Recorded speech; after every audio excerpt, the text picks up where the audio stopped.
Okay, guys, we're just going to go through a few more mass spec problems in this little video. I'm going to go through 3 different problems. This first one is a multiple choice question that you might be able to see on the AP exam. We have a mass spec graph right here.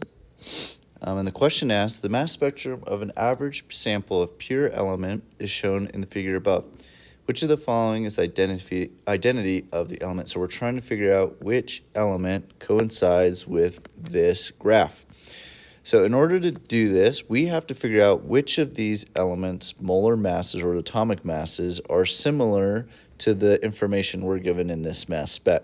So what I recommend is going to the periodic table, looking at the molar mass of, or atomic mass, of all of those elements. So yttrium has a molar mass of 88.9. Zirconium Zr has a molar mass of 91.2.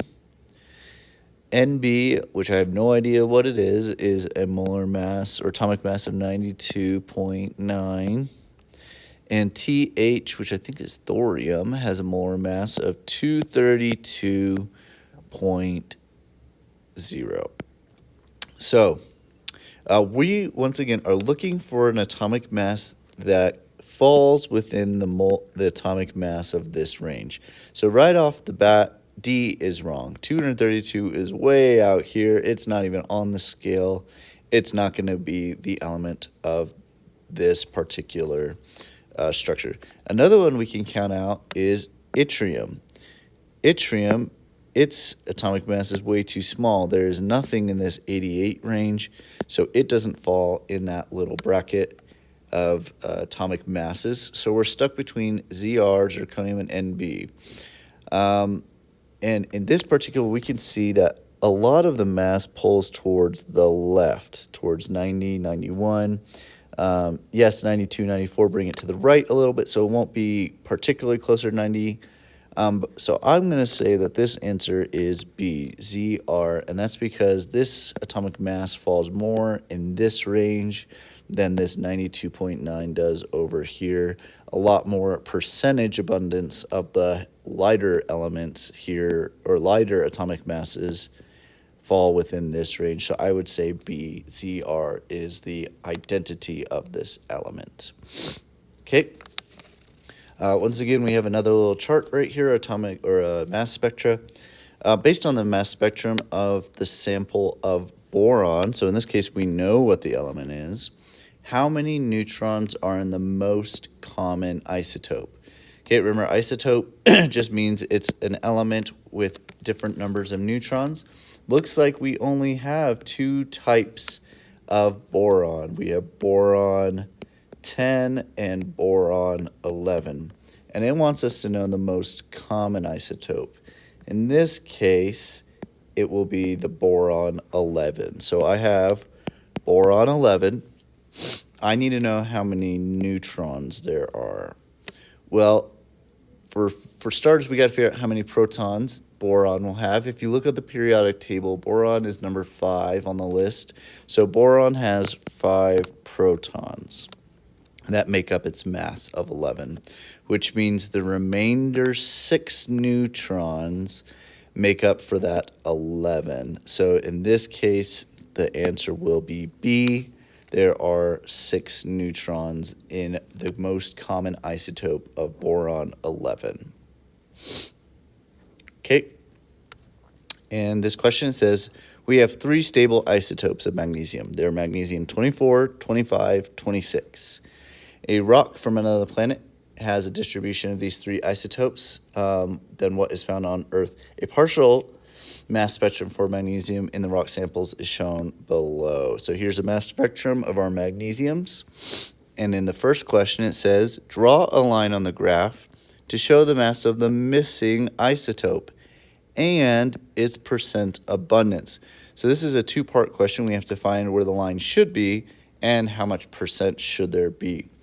Well, first off, the one missing is magnesium 24. So I should be putting a line right here at the 24. But the question is also, how high do I make this? Okay, Well, with percentages, right, everything needs to add up to 100.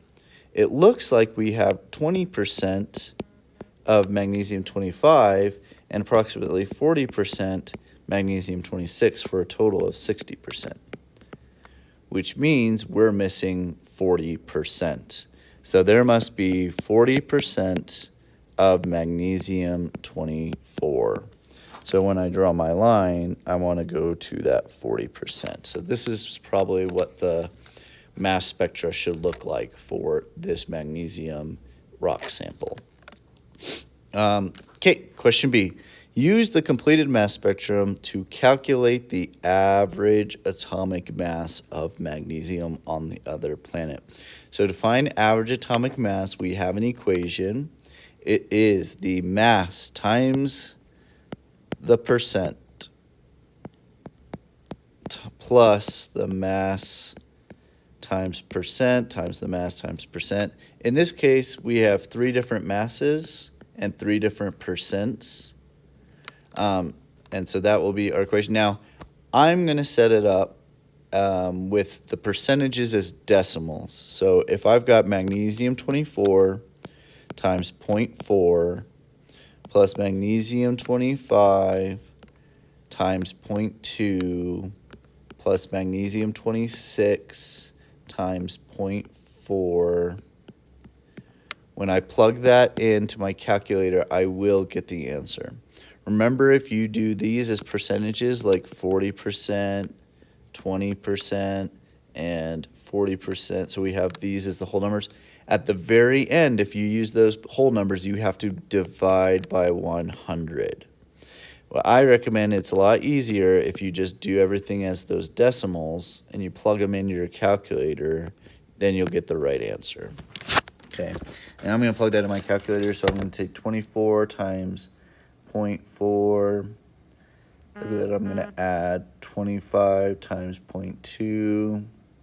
Then I'm going to add 26 times 0.4. And I get an answer of 25, in this case, AMU, atomic mass units.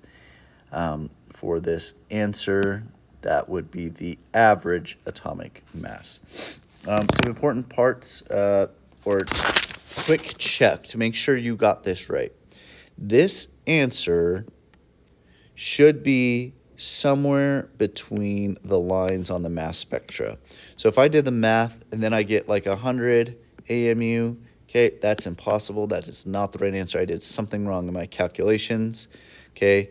Most likely if you got 250 AMU or 2,500 AMU rather, you probably forgot to divide by 100, which brings it down to 25, right? If we divide by 100, then we get 25. So most likely if you put 2,500 AMU, that would be the wrong answer because you forgot to divide by 100 and then you get the wrong answer. So just make sure your final answer falls in between those lines of the mass spectra and then you should be just fine.